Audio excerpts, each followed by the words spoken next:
ওস্তাদ ঘরেই আছে। একা তো? হ্যাঁ শোন, মেয়েটাকে যত জলদি হোক এখান থেকে তুলে নিয়ে বেরিয়ে যেতে হবে। ওর সতী বার্তা এসে গেলে পুরো কেস কিন্তু কিচাইন হয়ে যাবে। আর ওই ওই ওই মহিলা কি বেশ নাম বল না, আরে ভানুমতি, সে কিন্তু একটা চিট। হ্যাঁ সেটাই তো বুঝতে পারছি না দাদা, ও ঘরে তো নেই। দরকার পড়লে ওকে মেরে তুলে নিয়ে যেতে হবে যদি বাধা দিতে আসে। বাধা তো দিতে আসবেই, কুকুরের মতো প্রভুভক্ত। ঘরে নেই তাহলে কোথায় থাকতে পারে বলতো?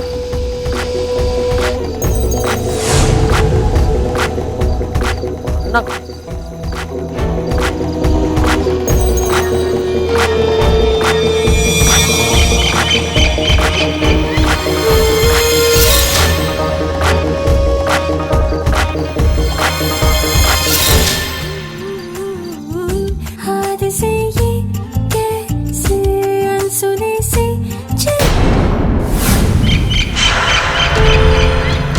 আইলা লাইন যাওয়ার আর সময় পাইল না।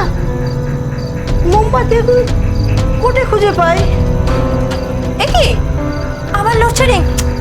ভানু, মোমবাতি নিয়ে এসো। বুড়িমা মোমবাতি নিয়ে আসছে, খাও। তোর ভাল লাগে না, নাচতেও পারি।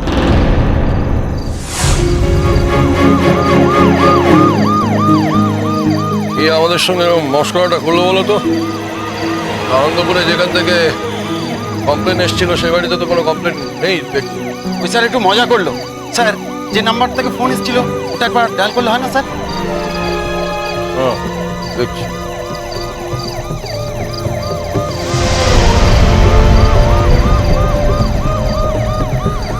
Switch off. স্যার কোনো বচ্চকরার কাজ, জানে আমরা ফ্যামিলিতে এনজয় করছি আর আপনিও স্যার বিজি আছেন, তাই এটা ইচ্ছা করে করলো স্যার। স্যার কাল নাম্বারটা ট্যাগ করতে হবে। স্যার দিনাজপুরের দিকে একবার দেখে আসবো স্যার। দিনাজপুর না বাড়ি চলো। হ্যাঁ স্যার, মেয়েটাও নিশ্চয়ই ডিনারের আসে বসে আছে।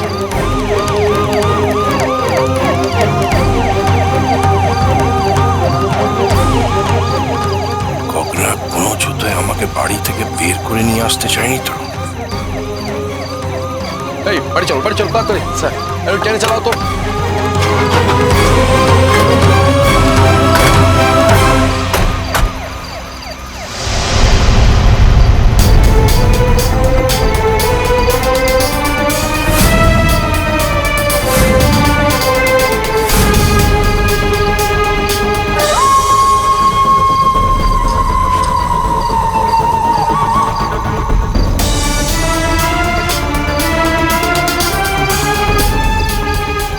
ভানু, তাড়াতাড়ি মোমবাতি নিয়ে এসো, এখানে খুব অন্ধকার।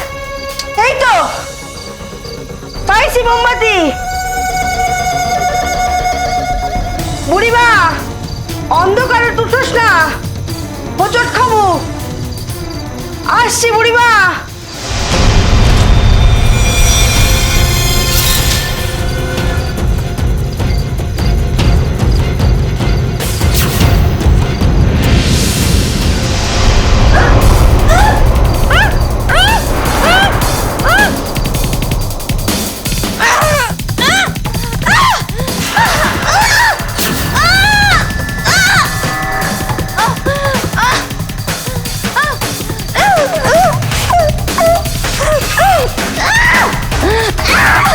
বুড়িমা আসছি।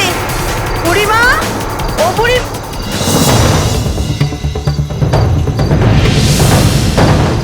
বুড়িমা সাড়া দিচ্ছিস না কেন? বুড়িমা, বুড়িমা, বুড়িমা,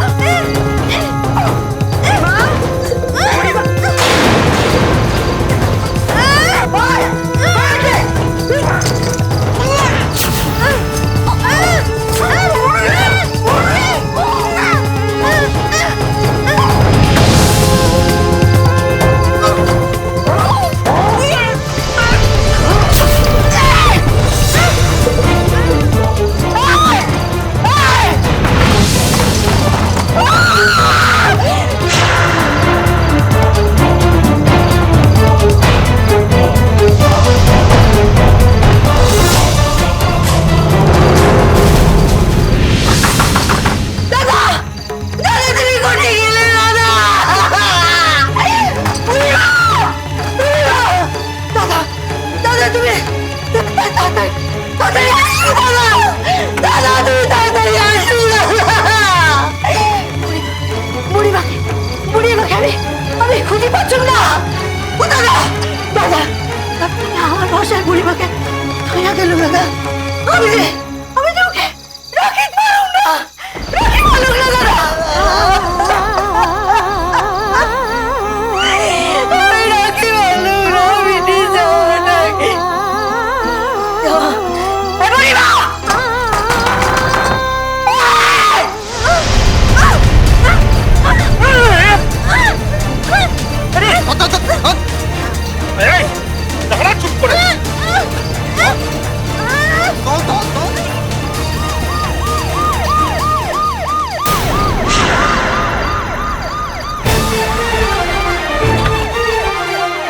পালা এখান থেকে। তাহলে এর কি হবে? নিকুচি করেছে। এখানে পড়ে থাকে। আরে বাবা, এইভাবে ওর হাতে ধরা পড়ার কোনো মানে হয় না। সময় নষ্ট করিস না, পালা এখান থেকে। চল চল।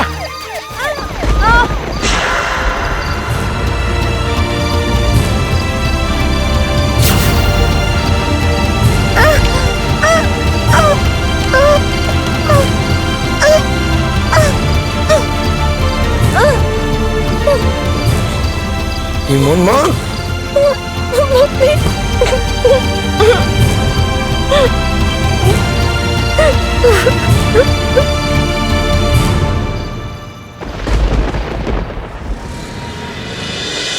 শোনো বাবা, আর দু একদিনের মধ্যেই তোমার চাকরিতে জয়েন করার চিঠি চলে আসতে পারে, বুঝতে পেরেছো? এই সময় তোমায় খুব মানে ভালো থাকতে হবে, সুস্থ থাকতে হবে, তাই না?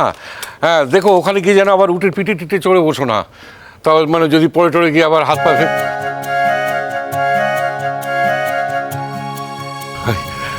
তাই ভাবছিলাম আর কি। ওই যতবার সত্যজিৎ রায়ের সেই সোনার কেল্লা সিনেমাটা দেখেছি ততবারই মনে হয়েছে যে একবার যাবই, কিন্তু তা আর হলো কই বলো, যাওয়া তো আর হলো না। ওই জন্য যা ভাবি সেটাই একটু বেশি বাড়াবাড়ি। ও দাদা, তুমিও যেমন আমাদের রণ পাক্কা 1.5 বছর ধরে আইপিএস ট্রেনিং করে এসছে, সেখানে ওকে কি না করতে হয়েছে বলো তো, আর তুমি ওকে সামান্য উটের পিঠে চড়াই।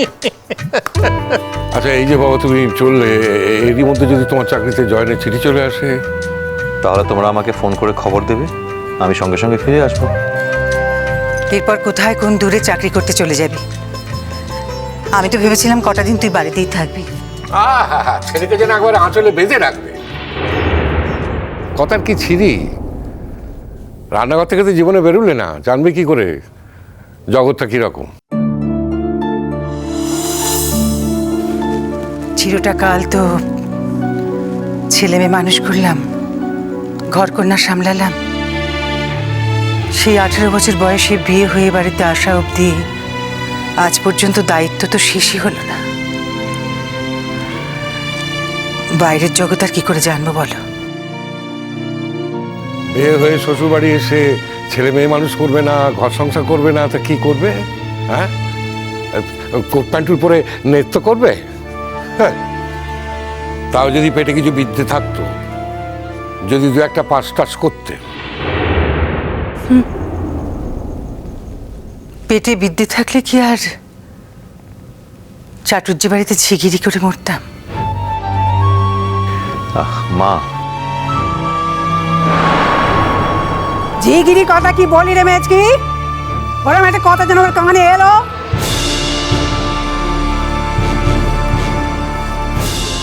এখানে কথা তোকে বলি মেজকি, আমরা কিন্তু তোর বাপ মায়ের পায়ে ধরে বলিনি যে তোর মেয়েকে এখানে পাঠা আমাদের বংশে, বরং তোর পিছে তোর ভাসুরের পিছনে পড়েছিল, আমরা যাতে তোকে এই বংশে নিয়ে আসি। বুঝেছিস? বুঝেছিস?